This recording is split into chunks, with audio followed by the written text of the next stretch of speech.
And reminder that exam 2 is focused on chapters 3 and chapters 4, except for taxes. When I asked on the survey questions if you would like me to do this, you said yes. If you don't want to watch it, that's fine. It's just here if you want it. So I'm going to go over the math review. I'm not going to sit and go over the definition questions because you can read and you don't need me to read to you. But if you have questions on any of them, email me, come to office hours, let me know so we can talk through whatever you're stuck on. I will help you, just let me know where you're stuck. So the first thing we're going to look at is shifts in supply and demand. Everything that is in this is focused on single shifts. However, remember that there are simultaneous shifts, and we did those in class. So if you do not know your simultaneous shifts, make sure you ask questions or look at your notes or whatever you need to do so that you know how to do the simultaneous shifts as well.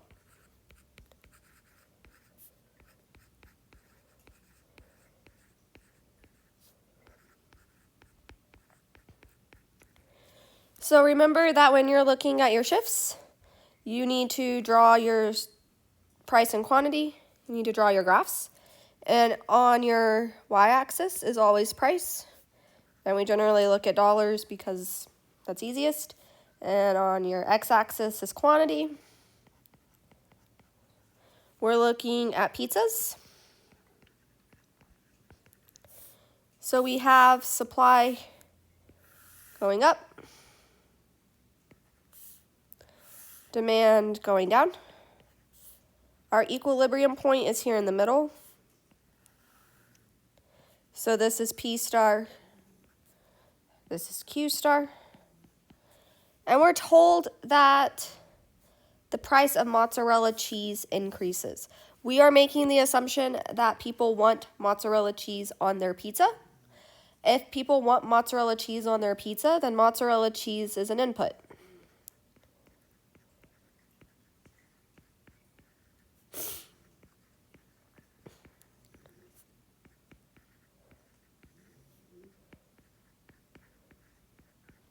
Meaning that our supply will decrease because it's more expensive to make pizzas if our mozzarella cheese is more expensive. So now we're looking at the green Q and the green P. So this is our P1, this is our Q1. So our price increased. And our quantity decreased. Remember, if you only have one shift, so if there's only one shift, then you can tell me what happens to both P and Q.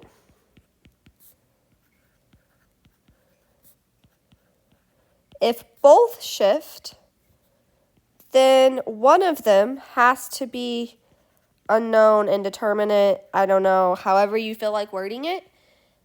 One of them, either P or Q, depending on what the shifts are, will be indeterminate. The next one says consider the market for Snickers candy bars.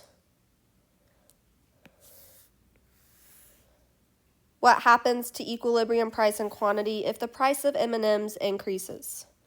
So this is going to be our market for Snickers.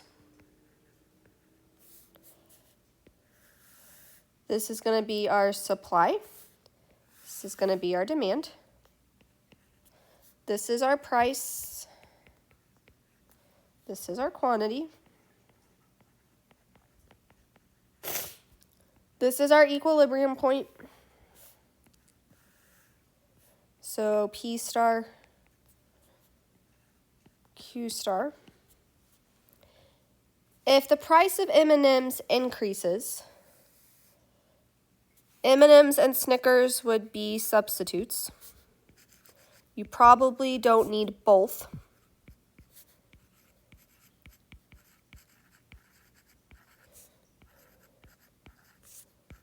So if the price of one increases, then demand for the other is going to increase, because the people that were going to buy M&Ms that aren't, determined to have M&Ms will just buy a Snickers instead. So our demand shifts this way.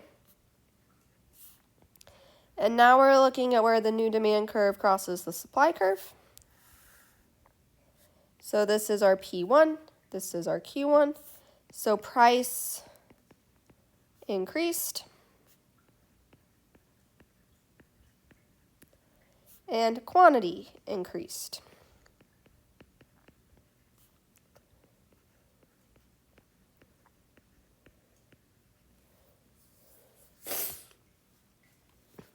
Next one says what happens, this is a double shift, even better.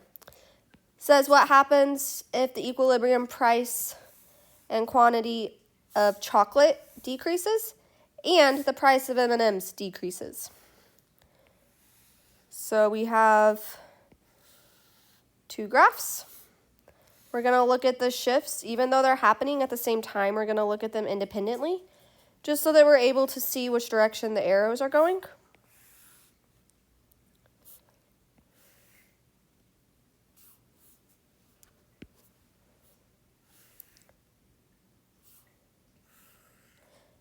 And this is what we spent a lot of time in class doing, actually.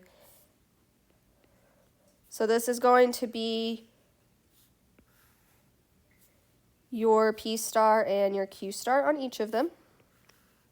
That's your equilibrium point. That's where the market wants to be. So this is Q star, this is P star, Q star, P star. If the price of chocolate decreases, that's an input. So that means it's going to be cheaper to produce Snickers bars.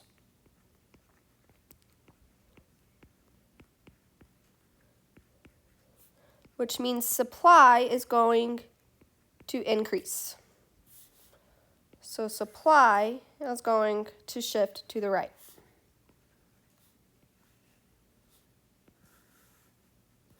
So this is P, this is Q. So P decreases, Q increases. Then you're going to do the same thing that we did on the last one. If the price of M&M decreases, they're substitutes. That means that demand for Snickers is going to decrease. You only need one. So people that are going to the store that wanted to buy a Snickers are going to buy M&Ms instead because the M&Ms are cheaper. So our demand for Snickers decreases.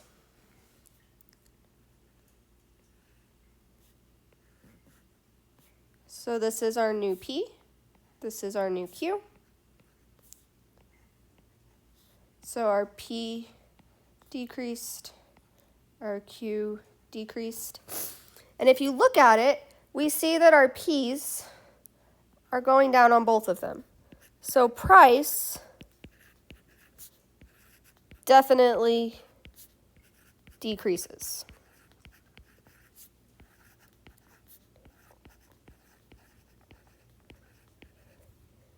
For our quantity, we see that they're going in opposite directions, meaning that our change in quantity, is indeterminate without more information.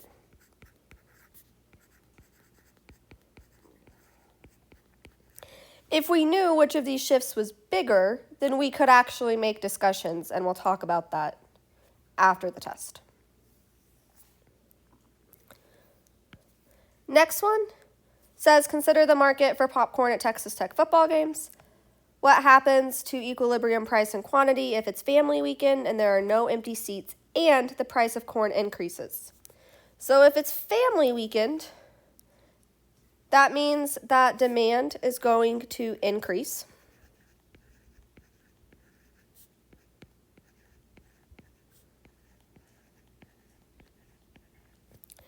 If the price of corn increases, that means that supply is going to decrease.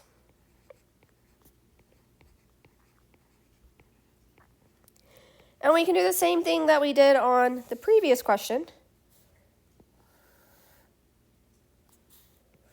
and sketch our graphs and arrive at a conclusion.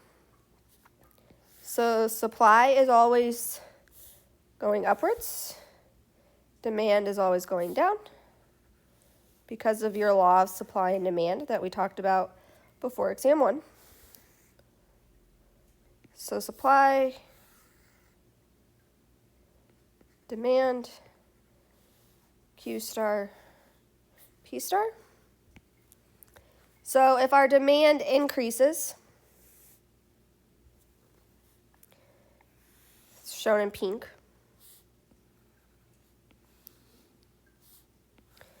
then we see that P increased and quantity also increased. So P increased, quantity increased. If the price of corn increases and supply decreases, it's going to reflect something like this. And we're comparing these two. So P goes from P to P1, so price increased. And quantity went from Q to Q1, so quantity decreased. Since the prices are going the same way, we can conclude that price increases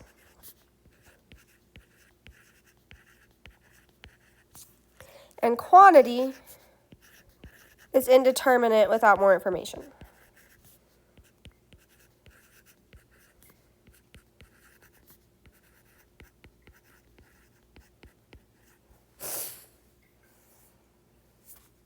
Next, we have equations. So we have, it says, suppose the supply of a new dog biscuit is represented by -10 plus 2p, and the demand for the new dog biscuit is represented by quantity demanded equals 20 minus 2p.